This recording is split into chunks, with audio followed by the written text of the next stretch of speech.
Y'all, I'm super excited about this next segment. It is my pleasure and my honor to sit with real men, successful men, different trajectories, different gifts, different careers, but they all are men of character. They love God. I've been knowing them for a while now, y'all, and y'all, man, just thank y'all for being here, man. Thank y'all. Thank you for having me. I appreciate y'all, man. Yeah, we appreciate you. So, look, I want y'all to go around, introduce yourselves, and tell us what you do for a living. We'll start with Nick. Yes, sir. What's going on, man? I am Nick Felix. I am a up-and-coming teacher. Wow, that's crazy. I come from learning and development. The last 10 years of my life has been learning and development in the public sector, corporate, but I've transitioned because of some things that I've seen for this next generation. Yep. So I'm going into teaching. Teaching. Congratulations, man. Thank you, sir. You excited about it? I'm super excited. I'm good. confident. I believe that I've been hand-placed in that space. And so What subject will you teach? I'll be teaching marketing. Wow. Yes, sir. That's crazy. Yeah. That's perfect. Education changed because there wasn't no such thing as that in Not in where I middle was. school. Yeah, no. Yeah. By far. Oh, that's amazing, man. Bronze, talk to us. Where you from? Introduce yourself. What's going on, Ben? I'm Bronze, from South Carolina. Yep. Been in Atlanta for about 13 years now. I'm a sound engineer. I own my own sound company, as well as I'm a DJ, occasional drummer, dancer. For real? Oh, yes, sir. You play drums? Go. Stop. Wow. So musician too? Yes, sir. Okay. So that's where I started. 12, I was the first drummer at our church that I grew up in. 15, I started learning how to play the bass. By 16, I was playing at that church. Wow. So the quartet style music. Oh, yeah. Yes, Oh, sir. yeah. That's Pocket all yes, day. Sir. Pocket. Yeah. Pocket. So moving to Atlanta is when I got exposed My church, we didn't do pipe, we did prophetic. So it was pum pum pum pum pum. I can't play nothing. Sup.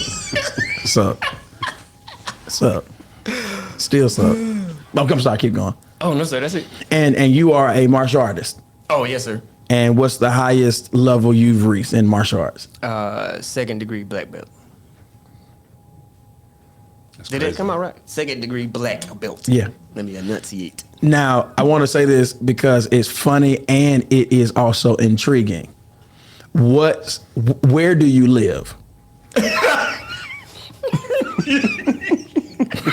Tell the people. I live in Covington, out in the country. On an acre of land. I'm not on a farm. It's not a farm. Oh, okay, what is it? So I grew up on a retired farm, like Gotcha. where my parents live in South Carolina. That was 43 acres of land. That's Really? my great grandmother.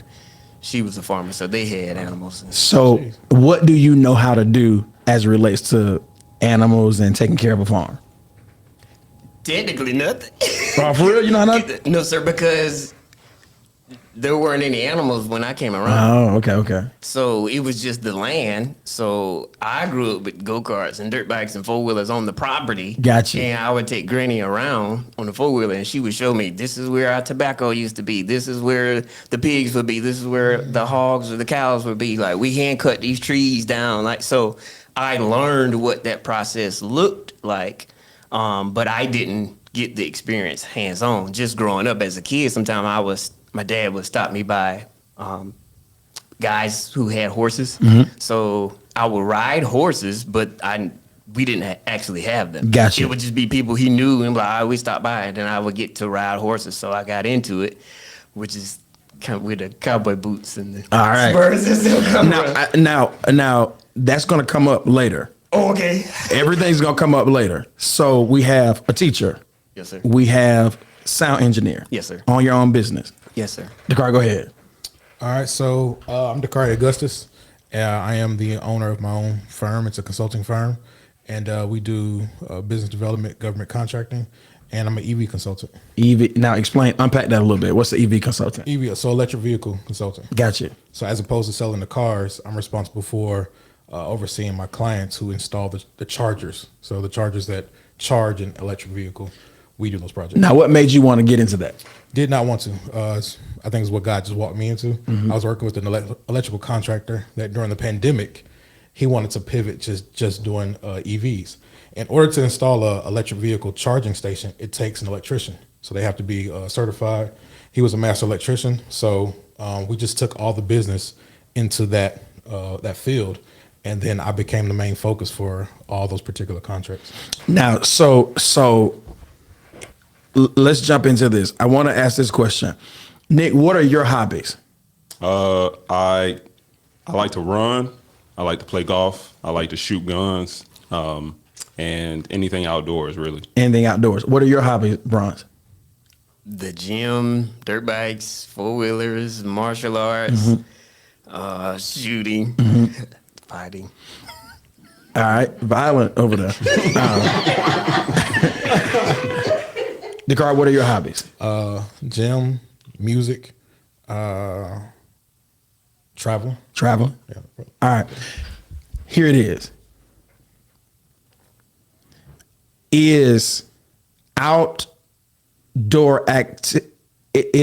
outdoor activity or hobby a representation of masculinity? Is that manhood? Shooting, fighting, is that masculinity? And does society impose, because Dakar said music, traveling. Nick said golf. You said fighting outdoors, doing those things. What is the essence of masculinity? And does it have to be, am I less than a man if I don't use my hands every day? No, not at all. Yeah, no, I would say everyone has different environments that they've grown up in, different experiences, role models that have been around them, people that have influenced them. Mm-hmm. And so I don't believe masculinity is simply what was exposed or what society perpetuates. Mm-hmm. I think there's a really wide array of things that can define masculinity. Recently, in the last 10 years, learning what the biblical definition for masculinity is. Mm-hmm. And so way different than what I thought growing up. Yep. Or in my early adolescence. So, and what were you taught it was defined as? Rough around the edges, fight, women, cars, flashy, just centered around money. Yep. Money and women, really. That was masculinity. Money, women, fighting. When did you all find it popular to be a man that had a mind? When was that popular? When did you realize that I don't have to be athletic to be a man? That I actually have a mind, and that is also a part of masculinity. When did you find it? I would say maybe high school, you start to kind of discover that a little bit. Mm-hmm. Maybe just it's at the beginning of it. Yep. Because, I mean, after a while, you knew that you probably wasn't going to make it to the NBA, NFL. Right. So you had to look for other avenues. Yeah. Now, hold on, because y'all gonna stir me up. You said after a while, you knew you were not going to make it to the NBA, NFL. Yeah, why is that the first presentation? Because typically, like, just sports is kind of a thing that's a part of your masculinity. So if you start with football, you know, it's an essence of fighting. It's an essence of competitiveness. It's an essence of being taught. You got coaches, so that they're teaching you, mentoring you. In some of those cases, depending on what your background is, that might be your father figure. Mm-hmm. So whatever whatever he's teaching you or whatever you see, you follow and you copy. So I think that's just a part of the manhood that you're growing up in. So then, but as you get into high school, if you do play sports or however it may be, like you'll just start to figure out that like, all right, this might not be it, but there are other things that I can do or I might be good at. And with the right encouragement, you'll learn that, okay, my manhood may incorporate other things beyond sports. Now, when you walked in that revelation or realization that, oh, okay, my life can be way more than sports, did a mentor help you help pull that out? Did a woman help you realize that, or was it life that helped you realize that? Me personally, it was dad. Dad was a big portion of that. And then, I grew up with men around me. So I think I also got to witness it. It wasn't just dad telling me and me not seeing it in real life. So I would definitely say dad was probably the first. And then, I had some male teachers and coaches, and some of them would encourage you, like sports. They would tell you the truth, but most of y'all probably not gonna make it. And so you should, they really encourage making sure that you had the right grades. Yeah. Right. So it wasn't just about, okay, your grades being good enough for you to play sports, but your grades need to be good, period. Right. If you don't play, do play. And the ones that really loved you, they'll sit you down until you got your grades right. So that's good. That's good. If you were exposed to that, then you're kind of like starting to get into that where somebody really cares beyond the sport itself. So. Nick, when did you realize that it was okay to have a mind? Because you're a thinker. When did you realize that it was okay to have a mind, not necessarily an image? Yes, sir. When I was thinking about it when Dakari was talking, and my initial thought was college, but then I started thinking back a little bit earlier, and it was in ROTC. So I was in Marine Corps ROTC. Yeah. Shout out Edgewater High School, Orlando, Florida. And I get snaps. And that was the first time that they highlighted intelligence and like masculinity and like fighting. It wasn't just whoever was the toughest, it was who had the best strategy, who was the person that was able to influence. And that's when I really started realizing, like, all right, you can't just be the big guy with the muscles, because there was that guy that could do all the pull-ups, but he was dumb as a doorknob. That's right. And no one really respected him. Yep. They just used him like a tool, like a forklift. Yep. Like, hey, bro, come over here and lift this. Yeah. But the guys that were like really sharp and quick-witted, and like those were the guys that they started to get highlighted, promoted. Yeah. And that's when I started to see, I was like, oh, okay, I get you. And then I started seeing my gunny, my colonel, and they were like older guys. Yeah. Older guys, like in their 60s, still doing pull-ups and push-ups and competing with the high schoolers. Yeah. But they were way sharper. So that was my first experience. The next experience was in college. Shout out to the bros. I'm an alpha, and I started seeing all of the alphas on campus lead, like in the classroom, that they were always sitting in the front. They were student body president. They were like leaders on campus and was still active full in the club. And so I would see those dynamics. It was like, okay, you smart, wear a tie, but then you still pulling in the club, Right. and having fun. Right. So it was like, I was like, okay, so now it's diversified even the Gotcha. more. And I always aspired to be associated with somebody of intelligence, somebody of just stature. Yep. Growing up, I wasn't really that great in school.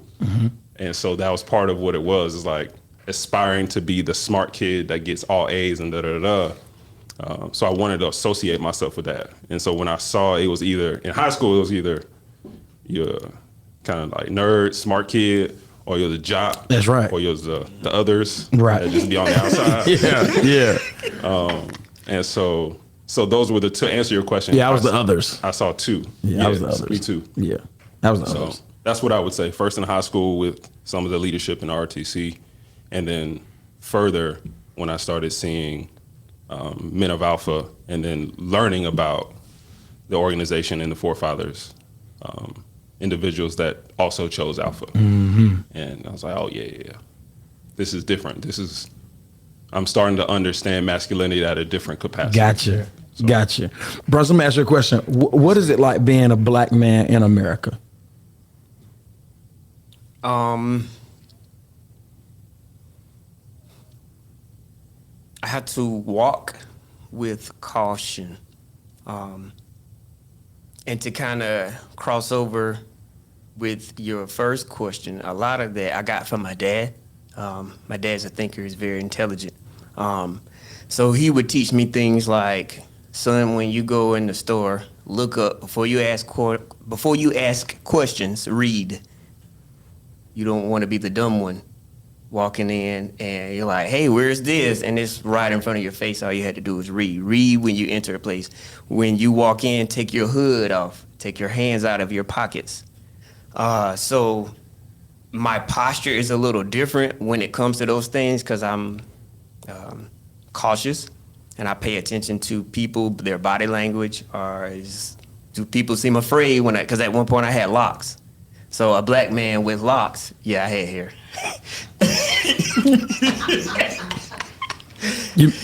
Not just hair.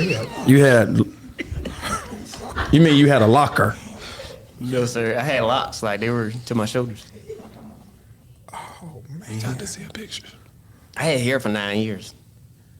Like it was long. Like I can reach behind my back and grab it. Before we end the show, we're gonna talk about that. I got questions for days. that's the thumbnail of the show. Yeah, I got questions for days. Wow. That's Keep hilarious. But being that put me into a category. People were like, hey man, you got a lighter, you smoke, they automatically assume that I smoke, right? So I had to think about, okay, how do black people view me? How do white people view me? Well, I typically get along with everybody. But I got a lot of feedback from, I worked at Best Buy, which was a portion of when I realized some of my power is because my management would tell me the influence that I had on the store. That really played a big part in engagement with people because they would say, like, hey, Brandon, when you come in, so my real name is Brandon. But when I come in, sometimes they're like, yo, you can change the morale of the store. The morale may be down and it'll go up and sales go up. Like everything's good. And it was like, but if you have a moment where you in your mood, the morale could be up and you come in, you could bring the morale down. And I'm like, what? Little old me. Like I didn't think about it from that perspective, but I had a white guy one day I had a lot of deaths in the family. So it was kind of a hard time, 2008. And I remember being like down. It was kind of a tough time for me. And I remember a white guy came into the cardio department where I worked. And he was kind of hesitant.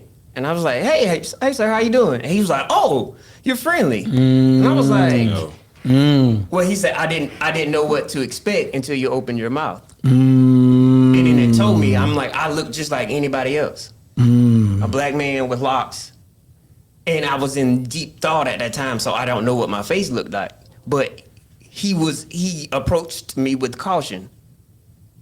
And that was a red flag for me, change your face. So even when I'm in deep thought, nobody should know that I'm in deep thought. But, bro, let me ask this question.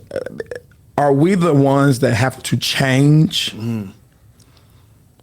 rather than our black men? Are we the ones changing for everybody? And everyone else gets to be who they are? Wow. Do you find yourself, when you think about it, how much adjusting do we have to make to appease everyone else? A lot. Talk to me about it. Well, you gotta you get into some of these networking rooms, and I mean you're in there with powerful people, and you have to play the part. You got to play the game. You have to show that you're educated. You have to show that you belong. When I could walk into a room and let's say I have 2 or 3 masters. I could have a white counterpart that may have only got the bachelor's, but I have to prove the part. I have to dress the part. I have to look the part. I have to 100%. I have to make sure that that I don't come off too aggressive. Right. Yes. Right. Yes. I got to make sure that I'm poised, whereas they can just be. So so even then, there's as you're navigating those rooms, even the language, like how we may speak amongst ourselves, you have to kind of tailor it to make sure that kind of understand or that they kind of get it, you'll see that a lot of them, they make, it's not necessarily racist, but they'll even kind of say certain things just to make you aware that they know some black terminology, right? Yes. Whether it's music, whether it's just whatever, just something, you can tell that they're trying to find something relatable. The relatable. Well, whereas I'm not trying to find something necessarily relatable, I'm just trying to make sure I look the part. So I'm not necessarily trying to talk about, I don't know, just anything that they do, whatever, right? I'm not Coldplay. Yeah, let's say Coldplay. Whoa, Jesus. Oh, wow.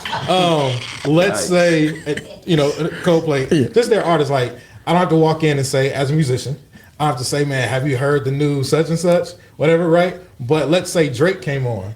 They might say, man, Drake makes some good music. Okay. Look at you, like, for the confirmation. Okay. So you have to do a lot of, like, I think they call it code switching or something like that. Code switching, yeah. So that's what you find yourself having to do, just in those.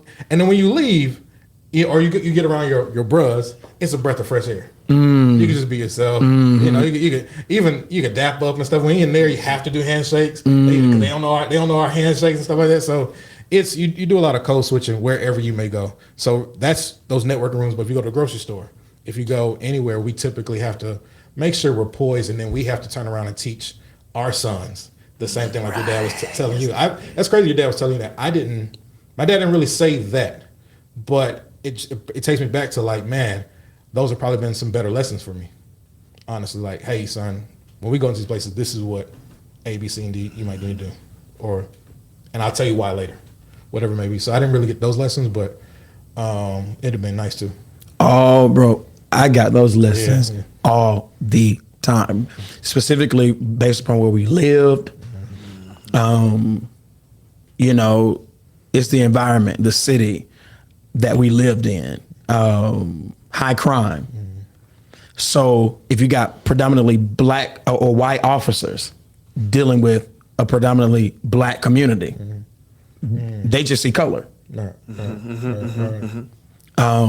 So I had to get those lessons. I got those lessons a lot. Oh yeah, that was very.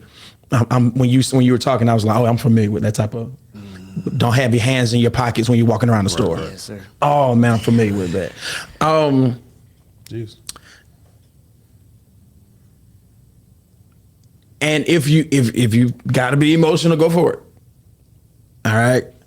What's the place that you see where, as a man, what environment do you feel the most seen? And what's the environment that you feel the most unseen?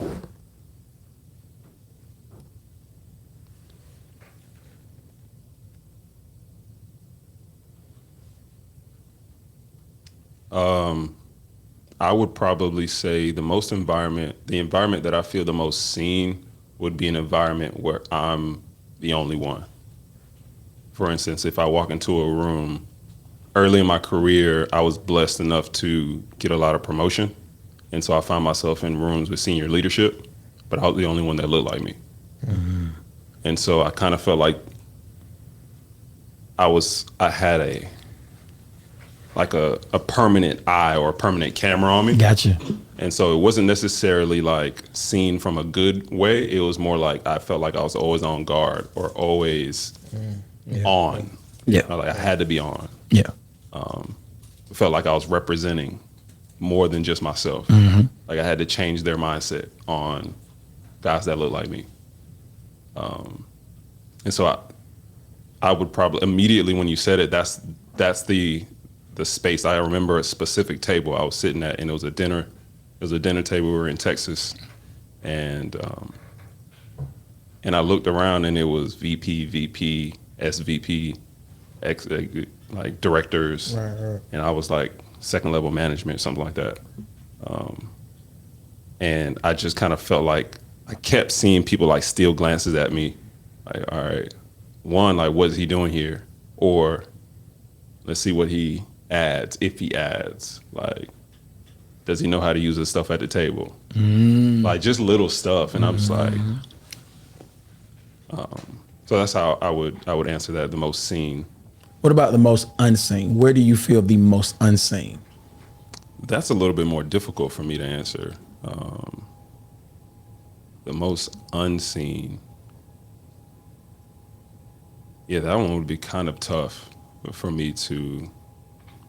So in every area of your life, you feel recognized, honored, valued, respected, necessary. No. I would probably, when I'm saying unseen, I start to feel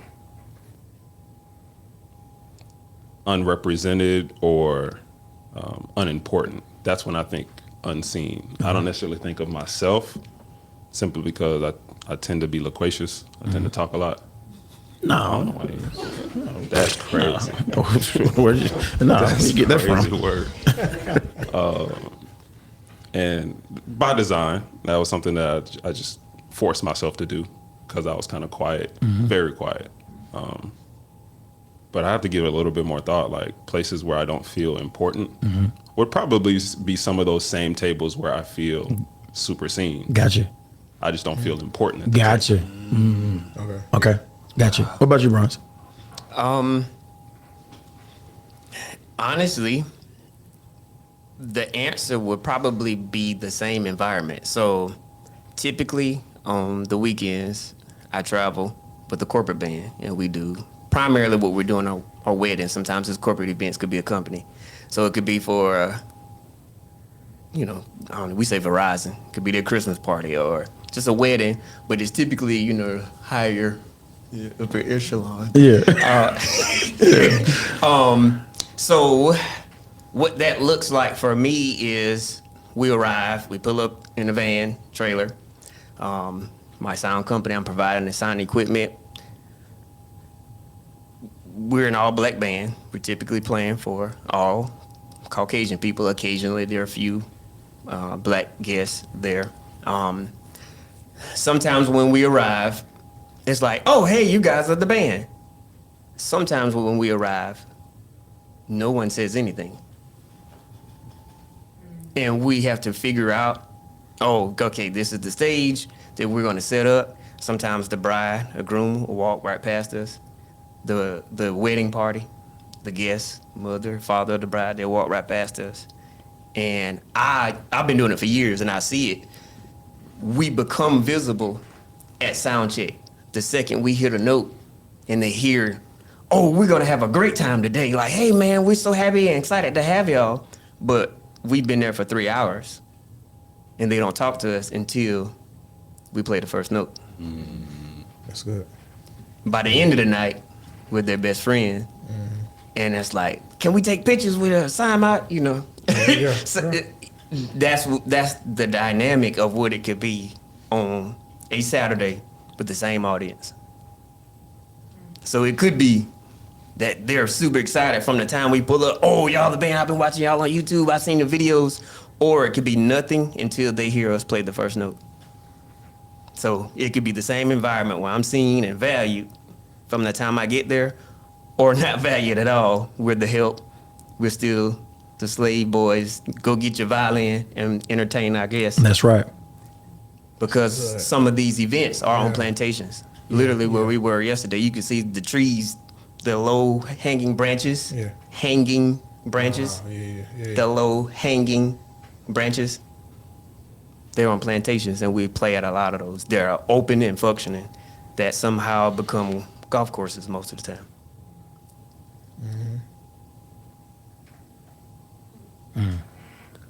Gabriel, what about you? I think I was trying to think through it, but I think the most seen, I probably have to say church. Yeah. And it just makes so much sense, kind of growing up in church. But I think one, coming from the family I come from, and then as well as being a drummer. Like, people love drums. It's a loud instrument, so if you never met me, if you never saw me, you at least heard me. So then you find out I'm the drummer. It's it's you. So I think most seen has always been church. But the most unseen, maybe ironically, might be in the same space, church. Church. So because you're gifted and talented, that's what they see. But as far as your soul, or as far as maturing as a man, or as far as like the things that you really go through as a person, just individually, do people really know you? You know, have they actually sat down to see who you are, how you are? Those kind of questions. We didn't really grow up, I guess. Well, your dad did a really good job, but we didn't really grow up being asked how we were as musicians. We didn't even. Okay, well, so but I feel like maybe your dad. I feel like maybe your dad asked you. He might have, okay, so then we grew up the same. So yeah, we didn't really. You just start to like, you just grow up in church and you do church, right? And you know it so well, this and the third.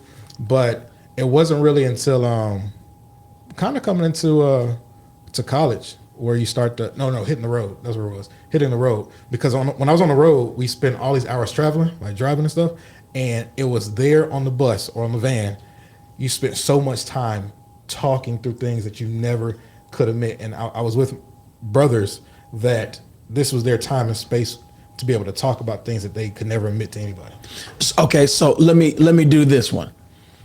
Dad said he did ask, "How are you?" in a roundabout way, right? The fear of answering it truthfully was the issue. Absolutely. Yeah, so they're gonna ask you how you doing. How you doing, son? Yeah, absolutely. Yeah, I couldn't really tell you. I can't tell you. I can't tell you how I'm doing. Yeah. Oh no, the devil. Because it connects to or the environment that I'm doing it in. Right. Absolutely. Absolutely. It's going to impact. Right. So you just lied. So keep going. I'm sorry. No, that's pretty much it. Yeah. It was. I think it was both. It was church, seen and unseen. Seen and unseen. Absolutely. Especially if you are talented and gifted. Absolutely. Get up there and do that was more important than making sure, or we want y'all to be saved and holy. Yeah. But how you're doing is different. Right. I can be saved, holy, and not doing okay. Right. Absolutely. Yeah. We skipped over the not okay part. And we skipped over the not okay. Yeah. Interestingly enough, the least talented people get the most attention. Because the talented people, Right. Right. presenting strength, Yes. Sure. but we got a disciple, little Mayberdine over there. So yeah. So with that being seen and unseen, I'm about to challenge you. Have you ever felt seen from your significant other? Absolutely. Yeah. I'm gonna have one. Unpack it. Man, come on. When you had one, you had to just put it out there. He gonna use the platform. Hey, so you available? I am. You looking for it? Yes. All right. The wave is crazy. Have you ever felt like you as a man you were really seen and valued by your significant other? Yeah, for sure. Unpack it. You know, like when you first get a haircut, Yeah. well, they see you. They see you. Yeah. Huh? Come on. So come on home. But I gotta run errands. I gotta go to I Target. gotta run errands. I gotta stop at the mall. Make you wait a little bit. You see? You know what I'm saying? Yeah. I think when you check off, a lot of their boxes, seen. But He messed it up. He messed it up. He messed it up. But He messed it up. if I'm upset, or if I don't like something, or I feel that I'm disrespected, or I'm offended about something, unheard, which makes me feel unseen. So there you go through both. It's when I'm checking off your boxes, I'm seen. I'm good. What boxes? 100K a year, or more, because 100K is really the Yes. 100K, 100K. Nice smile. Gotta have a smile. You got take care. Shoe game. Shoe gang got to be fine. Shoe game. Gotta look good. You gotta spend some money. Yeah. But then you got to spend money on them. So, lashes, hair, nails. And they be wearing sheen dresses. Did you know that?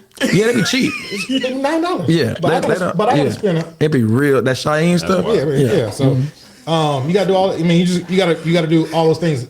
There's an expectation, and it's not every household. It's not every conversation. But culturally, men have to pay for everything. Or they want men to pay for everything. They don't talk about kind of like the partnership. There's partnership in marriage, or whenever you're dating, it should be practicing the partnership, if you will.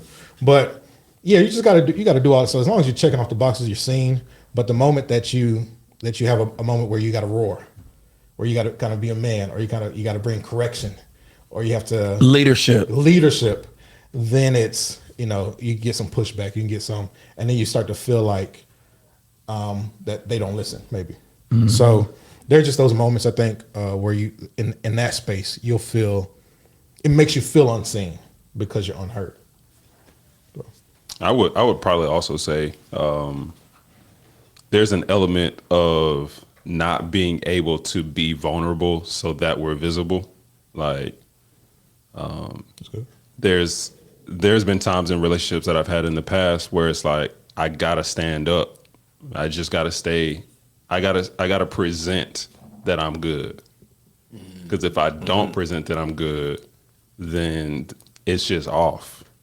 And it's almost like I feel that they respect me less, or they look at me like if I have a down moment and I say something that's like, yeah, I don't know if I'm gonna be able to do this, or I don't think I'm gonna, whatever. Like if I make a comment in a moment of weakness or doubt, sometimes it may do like a, babe, you could do it, but it kind of sounds like you're just saying it, but then in the back of your mind, it's like, dang, I didn't know he was. Yeah, I'm saying, like, I thought he was stronger than this, or something like that. And I'm like, oh, all right, bet. Like, so now it's just, how you doing? I'm straight. I'm good. Like, so that's tough. I'm asking for the table. How comfortable are you showing weakness in front of your significant other? Never do it again. Yeah. Not at the level that I've done it before. I think the type of vulnerability that I choose to show will be different. Does she have a type of vulnerability that she shows to you? All of them. Whatever vulnerability she wants to show, she can show. But you don't have that same space. Nah. Dakar, what you think? I feel like men have to almost earn their vulnerability. But it's one of those things, they'll ask us to be honest and vulnerable. And whether they can handle it or not, if I decide to be vulnerable, I shouldn't feel guilty of it. One, this is what you asked for, and two, I'm human. And if I'm going to be vulnerable with someone, right, and this is my life partner, we're working towards that, you're the person I need to be vulnerable with. So at some point in time, I need you to understand what my vulnerability looks like. It might not look like what you may either be used to or what you might have thought. And I'm also working through discovering my own vulnerability, right? This might be the first time I've been able to be vulnerable, because all through life I've had to be strong. I got to be strong for mama. I got to be strong for auntie and them. I got to be strong for, all these other situations and experiences. I've always had to be strong. So we don't really get too much space to be vulnerable. So if at any point in time I have that window and I decide to use it, I want to feel confident in it. I want to be able to go to bed, wake up and say, man, I love the fact that she was able to accept my vulnerability. And do you find it common to find women who accept the vulnerability, or do you find it more common to find women who cannot handle the vulnerability of a man? Depends on the race. I think it depends on that's a good one. That's a good one. It does. That's a good one. I would also say it depends on what you're being vulnerable about. Sure. If you're being vulnerable about them, like something that's about them, by the end of it, I'm consoling how they feel about what I feel. Yeah. Yeah. So it becomes about them anyway. Yeah. It's just yes, sir. Yes, sir. So it's like I say something that I know you're not going to feel good about, but it's the truth, and I want to share and be vulnerable and honest with you. But then you either get defensive, or you get to crying, or you get to scapegoating. When it's about her, them. Yeah. So I can be transparent, vulnerable about my family problems. So I can call you and say, man, my mom and my dad are tripping. And she'll say, cry. Yeah. Yep. It's okay. Seen. I'm seen. If I say, I'm just really having a hard time in our relationship, do I get that same? I think for me, I would get. You the vulnerability man. So in those situations, talking about the relationship, yes. If I choose to be open and vulnerable about that, yes. But if I'm going through something that I feel is tough for me, I'm a great listener. So sometimes I think people get used to listening, so they don't catch when I need to be heard. Ooh. I might not say it, but I'm looking for someone who can tell when I'm off. That's good, bro. Yeah, that's good. Because to me, again, now you can't read people's minds, but if you're having regular conversations, I know I change how I talk when I'm going through things. And sometimes I may bait intentionally to see. I probably shouldn't have said that. But Don't give him too much sauce. But now they're going to be looking, so she's going to be looking, bro. right, but I may be kind of short. If I'm short with you, can you dig to get it out? Or do I intentionally? Yes, I see what you're saying. No. When you said bait, because sometimes you maybe bait would have not necessarily been. I get what you're saying. Yes, sir. So sometimes it's let me see if you are aware. Yes, that's it. Yes, that's it. Yes. Let Let me see if you are aware of me, because I know for a fact you want me to be aware of you. Yes, 1,000%. That's it. So you may do, I'm all right. Yes. Well, normally I'm like, I'm pretty good. Yeah, today's good. Right. So I'll do, I'm all right, to see if you say, well, that's strange. Or you say, oh, okay, well, cool. Like, what we eating? Right. Yes, All right. exactly. Now, we can't skate over what Dakari said. Oh, yeah. Bronze, have you ever dated outside of your race? Yes, absolutely. You have. Yes. What ethnicity? Almost all of them. He's a diversity hoe. My man. He a diversity hoe. I got you, bro.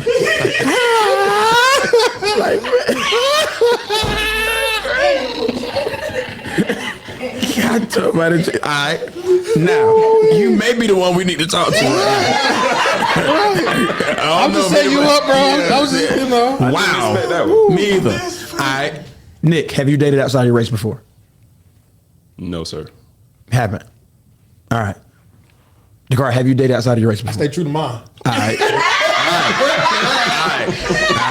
Feel me? With that being said, it's on Bronze. Wow. Is there a difference in dating black women than other ethnic groups? Absolutely. Absolutely. You all right with what I'm about to ask you? Yeah. Yes, sir. What's the difference? It depends on the ethnic group. Latinos, super supportive of their man. It's like ride or die. Now there are black women that, because I know they're gonna be like, no, we ride, but but it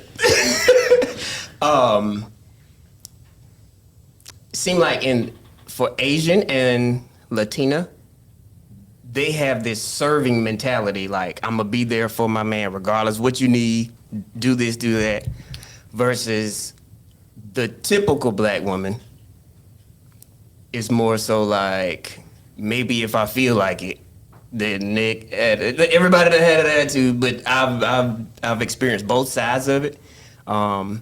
White, Caucasian, they're kind of in the middle, saying willing to be, hey, what do you need, honey? What do you? They're there, regardless of whether they feel like it or not. And typically, in my experience of dating black women, it could be hit or miss whether they are. Because I met some that I was like, oh yeah, you willing to get in the swimming pool?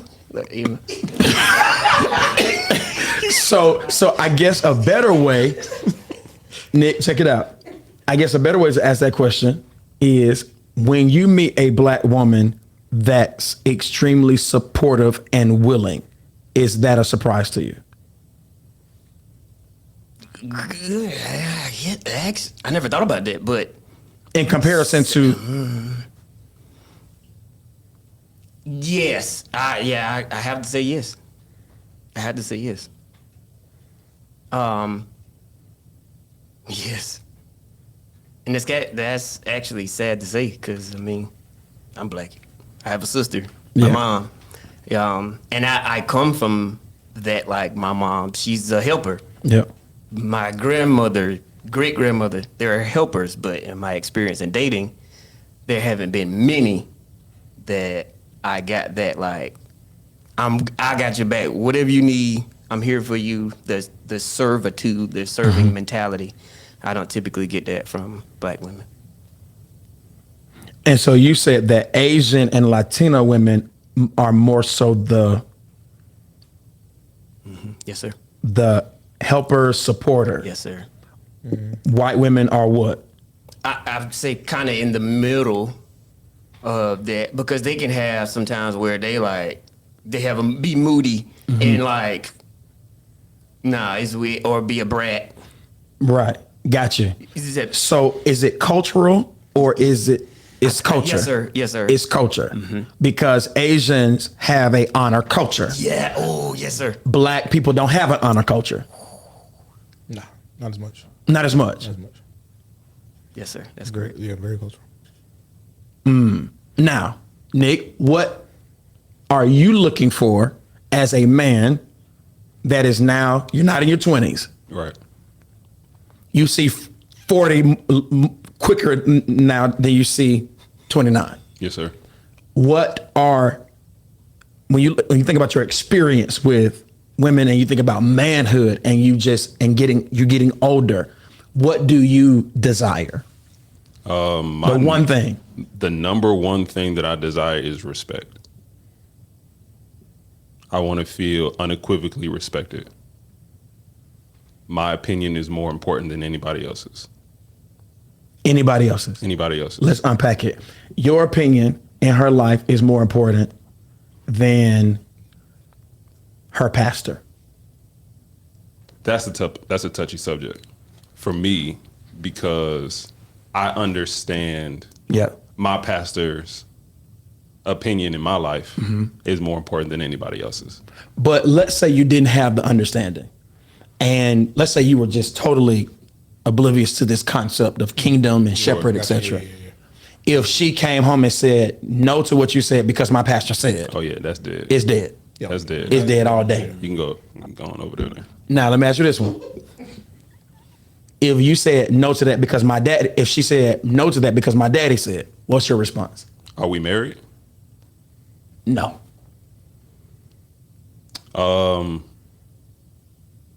I have to give two answers. Go for it. First answer is if I'm unaware of understanding shepherd and that dynamic, Yep. honor, Yep. right, and covenant, I would say no, because I haven't taken her from her father yet, Okay. right? So I'm going to respect it. But what's in your masculinity, your soul, not your understanding? What my opinion. Your opinion. Yeah. If I give a recommendation or my thoughts and she be like, nah, my daddy be saying this, I'm like, It's dead. Yeah. Too. don't ask me again. Yeah. But just Don't to ask add me to that, again. truthfully, if she came to you about something and you said another girl said to do this, she would feel offended. She wouldn't like that. Facts. So it's just fairness in that question. It's just like if it's you and I, our opinions have to we should prioritize it. But what she would say is another girl versus my father, two different situations. And the point is, naturally, a man wants to be the primary voice in a woman's life until he understands the system in which you may be. Okay, so he understands fatherhood, he understands kingdom, he understands all of those things. Outside of that, he wants to be the primary voice. Absolutely. That doesn't Because- mean to me like she has to do everything that I say. Right. Right. But Yes, she sir. has to value my opinion to the place where it's like she's really listening to what I said. Yeah. And it's like, man, okay, I didn't think about that. Or one of her first responses is like, babe, what you think about this? Like, do you think I should do this? And actually valuing what I say. Yeah. Not saying things like, yeah, but I read this over here. Or just like, That's real. Yes. or after I give a suggestion, you turn around and seek another. Because that suggests that you don't trust me. You don't trust what I got to Yes, say. sir. Yeah, I'd be like, why waste my time? You should. Yeah. Why ask? Right. Yeah. And so even down to like caring whose feelings you hurt. Like, Oh, that's so good. that's so good. I was just trying to be nice. Like, I don't care. Right. Like, Because if you can't hurt feelings, then will you entertain every guy that comes Facts. up? Because I need you to hurt his feelings. yeah.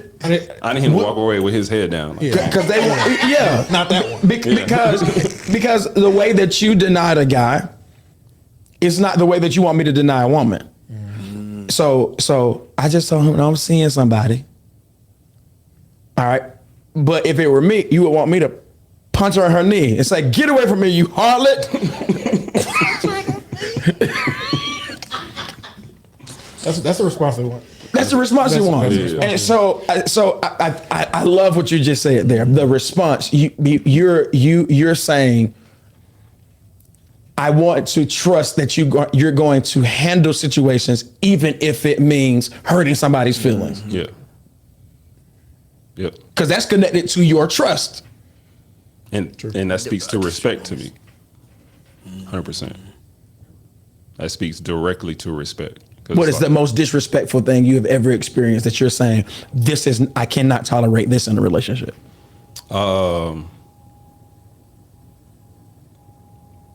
100% if we are in an argument and we're in a disagreement and you speak to me.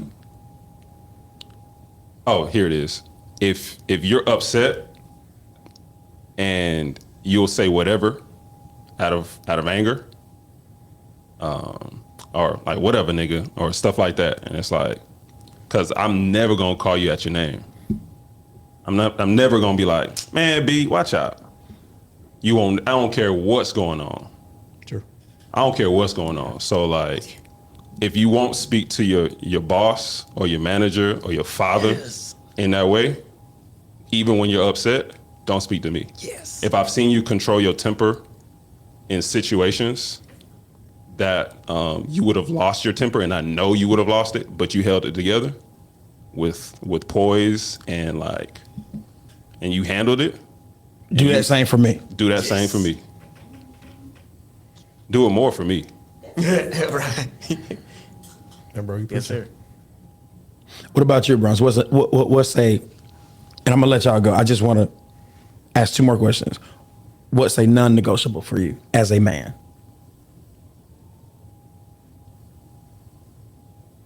In choosing, or similar to like what he mentioned. Yeah, what he mentioned. I would probably say the same, like how you respond to someone like hollering at you. So I think I was a freshman in college. There was a situation. I had a girlfriend. We were walking through the mall together, and a guy she knew walked up to her. I'm walking beside her. We're not holding hands, but I'm walking beside her. He walks up to her and starts talking to her. And I continue to walk. I slowly pull away. And they continue to talk. No, sir. She didn't catch the signal. So that was her opportunity to shut it down. Right. She said that I was a punk because I didn't say anything to the guy. I said, I don't know the guy. I know you. You know you with me. Had you said no, if he disagreed and continued, that's when I step in. I don't need to step in. I'm not trying to show my dominance. Hey, man, this is my girl. Absolutely. Yeah, that's correct. I don't need Absolutely. to hear that. You know we're together. He went to you. And that's your responsibility to say, hey, I'm with him. Yes. Now at that point, I have the authority to step in. Okay, she's confirming she's with me. She never confirmed that she was with me. She just engaged in conversation. So I continued to walk away. Right. Yeah. So respect. Respect. Response. Dakar. That's so good, man. That's genius. It is. It's It goes back genius. to your first question about having to display masculinity. Yeah. And in that case, you feel like I have, like, you tested me. You tried me to the point where you put me in a space where I didn't have to flex my chest. Yeah, right. Right? And then what happens is, what you're not counting for is that, what if he and I do get in a fight? What if he and I do take it there? Yes. What if both of our prides won't back down? All because you didn't shut it down. I don't know him. That's your opportunity to say something. So they're not counting those costs, right? But you want me to display my masculinity. So I think that's so powerful, bro. Since y'all said that, I would say, what's gonna take me over the edge? Ooh, son.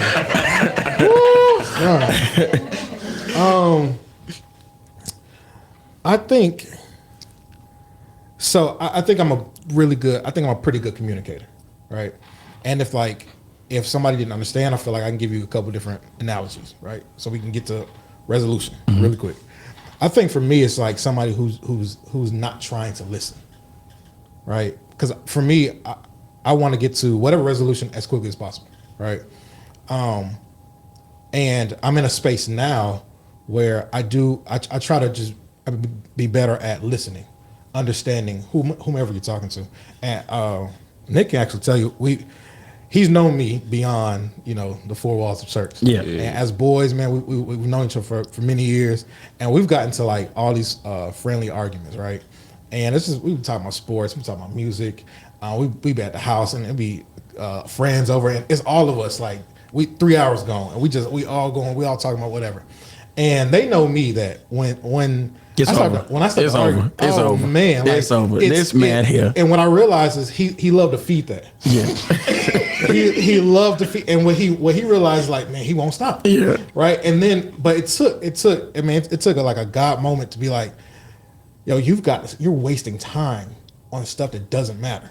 Like, it's great for a few minutes, but 3 hours. Yeah. And this happened multiple times. Yeah. This happened all the time with you. Wild stuff. They're laughing at you, right? Like, he's getting a kick out of it, right? I mean, just throwing I see all where he kinds going of with this. stuff in I there, see right? where he- So I text him and the guys, right? It's us, and I was like, listen, y'all, I need y'all to help me with this. Moving forward, I cannot argue over nothing. The moment you see me start to go there, it's your responsibility. Now, this is accountability. It's your responsibility to be like, but you said you want to argue. And I will back down. But I need you to remind me. Ever since when we haven't had arguments. Nah. That was like 3 years ago. It was dead after that. I made a promise to that because it was eating my time, right? Wow. Well, the same thing has happened in relationships. They Talk to him. Man, it's like Talk they to him, they man. It's time to go. they didn't know It done. that they were feeding something that I kind of couldn't stop. It was, you literally see red, and not from a physical standpoint, but once multiple people, men and women, say like, man, you just like to argue. And it's like, no, I don't like to argue. One, I'm good at it if you take me there, but it's this thing in you that I didn't know where it came from, right? I do think it might be I do think it could be from my biological dad, but that's another situation, right? So, but it's always been this monster, right? It's always been something that I've had to deal with, right? My parents didn't understand it. My parents are not arguing. I've never seen my parents argue, so that's just I've never seen conflict resolution from them, but I've always seen it get resolved, whatever it was. But I never saw like them come to the table and say, you know, just from a big fight. That wasn't my experience growing up, so I never really saw it. But in me is this fight. It's just like, oh, we arguing. Okay, let's go. Like there's a lot of energy there. Saying it to say, I started to feel like I was ruining relationships because of that. But what they might not have known was you were feeding something that even I didn't know you were feeding. That's being honest. Like that's good. So since that moment, since that text, that's been my life application as it relates to that area with all people. I just won't argue with you. The moment that I feel like I'm going there, I may walk away and you may feel it was rude. But the thing is, if I don't, we're gonna be there 3 hours. And you're gonna get tired, not me. I've never lost in being tired in an argument. That's bad. That's bad. It's not healthy. So when we talk about, to your question, I think not listening. Like if I'm gonna say something, or you ask me of a question, whatever it may be, trust what I'm saying. Like I'm not trying to lead you, down the wrong way, whatever it may be. And I'm not saying I'm 100% right. Right. I'm just saying I want to feel trusted in what I'm saying. Never feel like you don't trust me, or now you're questioning my judgment, all these other things, as if I'm not going to back you and support you. As if I want to see you fail. Any of that, right? So that's been the biggest thing for me, is like communication. Let's make sure we are listening to one another. Because I know I'm practicing that particular thing, because I don't want it to go there. But it's been hell. One more question. Yes, sir. I don't have one more question, but I'll just do one more. All right. This is the last question. How is your relationship with your father today? I can answer this because my dad ain't on social media. Yeah, my dad pushing 70. He's still asking me how to do voice memo. My father and I have a interesting, we love each other, but we don't have a loving relationship. Like, I know unequivocally, without a shadow of a doubt, that my father loves me. He'll give the shirt off his back. He'll give his life for me. No question, right? Like you were talking about earlier today. Stuff hit the fan, everybody turn on you. I know my pop gonna come around the corner. He'll be like, I got you, son. But I can't tell him nothing. Yeah. Can't tell him nothing. Can't talk to him for real. If I try, it becomes a lecture for however many hours until I get tired. I'm sitting there, yes, sir. Yes, sir. Yes, sir. Whether it's true or not, whether I agree with the topic that he's saying or not. You better say yes, sir. Just nod, yes, sir. Yep. You're right. And so that's kind of what it is. It kind of feels, I guess the word would say, like, empty. Like there's love. So it's hard for me to describe, but it's like the love is separate from the other feeling that I guess would want from my father. Did your dad raise you? 100%. He was there. He took care of you? He provided. He provided for the family. I think in the black home, as long as the parents raised you and took care of you, you shouldn't have a grievance. Yeah. Like, that is an experience. Well, you shouldn't have any issue with anything because I took care of you, which I believe spills over to the inability to communicate feelings and emotions as black men. Sure. because we were not allowed to. Here's why. Because as soon as if we say anything remotely against what you're saying, we're automatically placed in the category of disrespect, dishonor, etc. Sure. So, ladies, one of the things you don't know is a lot of your issues with the lack of transparency amongst Black men started at home. Yeah. Yeah. Because transparency was, before it was transparency, this is gonna mess you up, it was disrespect. Yeah. Absolutely. Absolutely. Wow. 100%. Yes. Yeah, the word for it now is transparency. Yeah. That's not what it was called. No. Growing up, it was Disrespect. disrespect. Yeah. Don't disrespect me. Yeah. I'm your parent. I'm your mother. I'm your father. And growing as an adult, I love what Nick said. You could be wrong as two left shoes, Dad. But what relationship is healthy that I have to sit there the entire time, disagree with you, and still say yes, sir? Yep. That's going to breed dysfunction in other areas of my life. Yep. Becoming fearful to give my real, true opinions. Yeah. That's real. Extremely calculating in responses. As I got older, I tried to give my opinion in a way that didn't.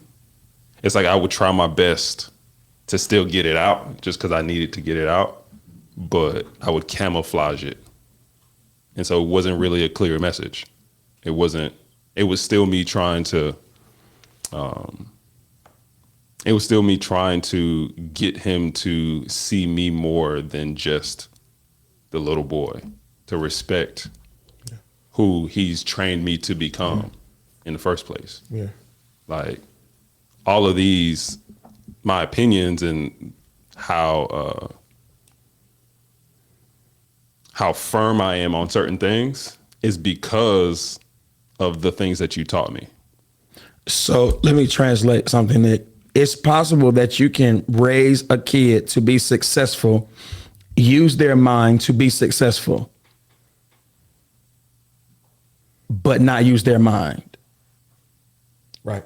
Absolutely. Yeah. Absolutely. 100%. That's so good. Like I raised you to use your mind to be successful, not to think critically about something I did. Yeah. Yep. That's so good. Wow. Absolutely. Yeah. Absolutely. 100%. Even as an adult. And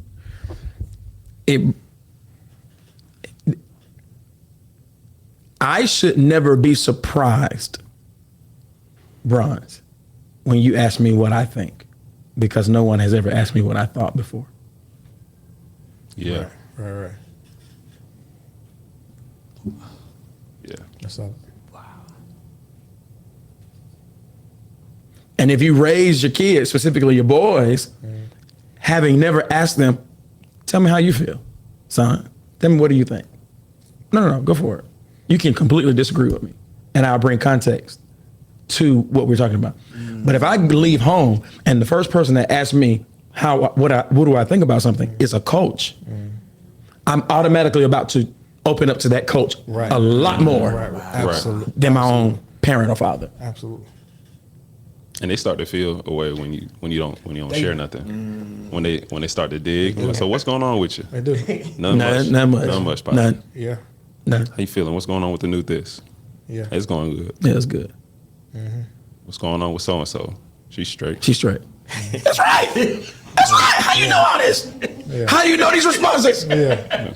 How do you know this? That is, y'all, it's not personal to our fathers. It's the culture of African American Yeah. people. That's real. Bruce, how's your relationship with your dad? It's great. I love my dad. That's good. Like was raised in a 2-parent home. Parents are still married, like 43, 44 years, something like that. I literally followed my dad around from kid. I think I was 4 when I first started cutting grass, like sitting on his lap on a lawnmower, So I was probably 6 the first time I tore up in an engine because he was a mechanic. His dad was a mechanic. The Bible.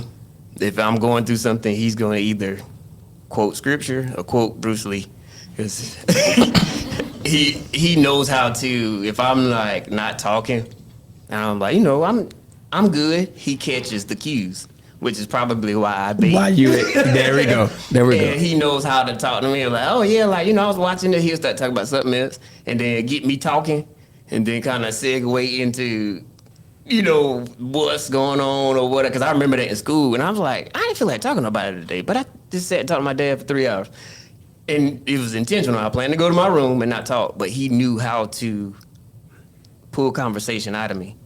So you're a conversationalist because of your father. Yes, sir. What's the one thing that your dad did that made you a transparent, vulnerable man?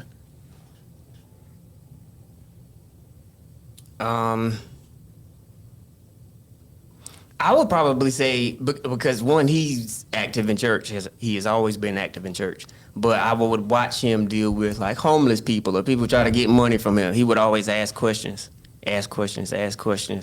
to see where the person's mind is. So it trained my mind at a young age, like, see where their head is.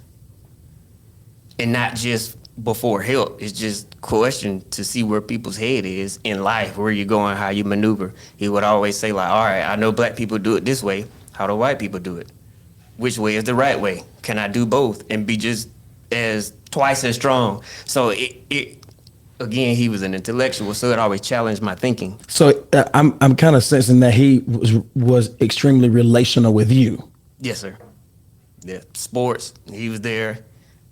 Boy Scouts, he was our Eagle Scout. He was the instructor. So I watched him build these things, and he would walk me through. Oh, this connects to that, which created this engineering mind. Mm-hmm. So he was always explaining things to me, not maybe necessarily emotions, but again, when I didn't want to talk, he knew how to get those things out of me. So it created this logical. And are you comfortable with disagreeing with Dad on anything? Yes, sir. I said, you sure? I'll ask, and he's like, yeah, cause blah, blah, blah, blah, blah. And he'll explain it because he's going to either use Bruce Lee or the Bible, right? to explain, like, from philosophy to like theory or biblical truth. And for the most part, that's how he was okay with explaining. He knew I was inquisitive, and he was okay with that. He didn't feel threatened by it. He's going to answer why that is true. But I wouldn't I wouldn't question my dad per se. Right. Questioning whether, but I was like, wait, how would this be like this? He knew I wanted to know how things work, and he's really good at explaining. So he would explain how he's right or how it worked or how to do this, that, and the third. That's amazing. Dakar, what's your relationship with your dad? That explains your teaching gift, bro. It does. It does. It totally explains absolutely. that. Absolutely. Me and my dad, we're really good. We've always been. We've never had outside of being a knucklehead. Yeah. Never really had a bad situation with my dad. I will say, just more personally, my dad's been in the hospital the past month, and he's in rehab now. So, thanking God for that. Yeah. But I will say, interestingly, we're having this conversation. I was in the hospital, and I think what was really messing with me this entire time has been my grandfather was a bishop. He died early. He didn't see 60. My two uncles didn't see 60. And my dad's 55. I was dealing with, will my dad see 60? And so I was in the hospital praying, like, you better not die on me, because I still have so much I need to get out of you. And it was at that moment of realizing, like, I really haven't done my due diligence in getting everything I need to get out of my dad. You kind of grow up with them there, and you just kind of you're going through life. Yeah. But I realized that I haven't been quite as intentional with getting whatever out of him, whether it was life lessons, whether it's asking the hard questions. Even if I feel like he might not answer it the way that I want him to answer it, or just whatever the case may be. Or we didn't really have this relationship when I was younger. But it's kind of like, well, what's stopping you now? So That's good. in That's good. that moment, in those moments, it was kind of dark, honestly, because I was feeling like, what if I lose you and I didn't get what I needed, or I didn't get more, right? I didn't get all that you could pass down to me, like beyond inheritance and stuff like that. Like what are those life gems that stick with you, where you say like, my dad always said, right? Or like, what about those? Do I have enough of those? I got a few, from growing up. Yeah. But are there more, right? My dad, obviously serving in church, prophetic gift. So those questions of asking like, well, what do you see? Never giving him the space to maybe even say what he sees. Typically, if he's gonna give you a prophetic word, he's gonna give you a prophetic word. It just happened at any point in time. But what about asking? What about sitting and soaking and just really getting whatever God has given him? Meaning saying, Dad, speak. What do you see concerning me? What do you see concerning me? What do you see concerning this family? What do you see concerning legacy? What do you see concerning, after you leave, not because of this, but after you leave, what is it that you had in mind for me to carry, for my brother to carry, for my sister to carry? Just having those conversations that after they're gone, you sit back and it's too late at that point. And so that's in the last month, that's really where my mind has been with every single visit, was just taking advantage as God brings them out of it, being intentional with the visits. Now, instead of just stopping by the house, right? Just watch the game or whatever. No. Let's take a moment and I just want to ask some questions, and take notes to those things. I think being a little bit more intentional to be a better leader. What was it like? Because you mentioned your biological father. Mm-hmm. What is it like navigating between being raised by my father, but not being raised by my biological father? It eats at me more being older than it did younger. And I didn't know when I was younger, right? I found out really late. But it eats at me now a little bit more when it comes to certain things that my dad who raised me really can't answer. One being health. I don't know, because I'm not in your bloodline per se. So when it comes to like health scare or just health issues, I don't know about my family's health issues, right? So those are certain questions I do have as it relates to understanding certain things so that I can live effectively, efficiently, all those things. Now the Holy Spirit can drop. Wow. Right. But just having some of those particular answers, I'm not at a space where it's like I need to know like why he left, right? I understand relationships don't always work out, right? And they were young. My mom and him were 16, right? So it probably wasn't gonna work out. Right. But the question, the thing that you really deal with is, most people don't know the story. So just for a short amount of time, I found my dad. I found him within 30 minutes. I found him at the age of 30. So since 30 to 36, I've always wrestled with, how is it that I found you in 30 minutes, but you couldn't find me in 30 years? What was it that kept you away from me when you raised other kids, right? So it starts to mess with you because like, what did I do so bad? I'm accomplished. Hold on. How did you find him in 30 minutes? His name is Albert McFall out of Denver, Colorado.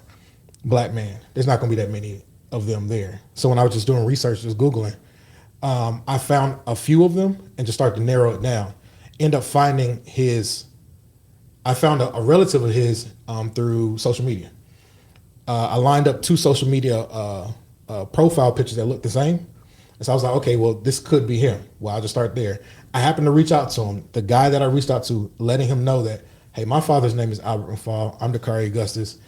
I was looking this up. This may be kind of weird, but it said that you might be a relative to him. Do you have a Albert McFall in your family as a third? His response to me was, yes, Albert McFall is our father and you're my brother. Oh. That was his response to me. And it was, I remember being numb, just cold. Like, like almost like what'd you say to me? Like, and we start this is through Facebook or Messenger. And so we start chopping it up, going back and forth, and he started telling me everything. Like, yeah, bro, it's me, you got another brother, and you got another sister. I live with Pops. I got a son. We just start talking from there. So that all happened within 30 minutes. 30 minutes. It stemmed from having a breakdown. I went to the movies. It was me and Brittany. We went to the movies, and I watched this movie. At the end of the movie, I had a breakdown. It was uncontrollable. Had a breakdown, and Brittany was saying like, she kept saying that I was saying, why doesn't he love me? Like, what did I do wrong? Now I don't remember it at all, but that's what she kept saying. So maybe the next day is when I decided to do this research. Found my dad in 30 minutes. That's how that whole story happened. Wow. And how are you navigating through that now? It's tough. Most days you're like, most days you don't even think about it. But every time Father's Day's come around, well, so two years ago, 2 years ago, I did talk to him for the first time. Really? I talked to him. I got his number, called him. We talked for like 5 minutes. That was it. And so every Father's Day that has come around, I've said Happy Father's Day to him. Just shot him a text, and his response has always been like, thank you. We got to have that conversation, But I don't hear from you for another year. So you get to a point where it's just like, man, I don't really message you, or at least I tried. Mm-hmm. But one thing that convicted me is a couple of weeks ago, we was in church. And we might have been talking about, I think we're talking about forgiveness. And I remember just the Holy Spirit kind of whispering, like, you have an opportunity. Your opportunity is just this. You can take it or leave it. But if you want to see him come to Christ, it's going to be on you. That's it. So I realized the assignment might not necessarily be the relationship I get with him.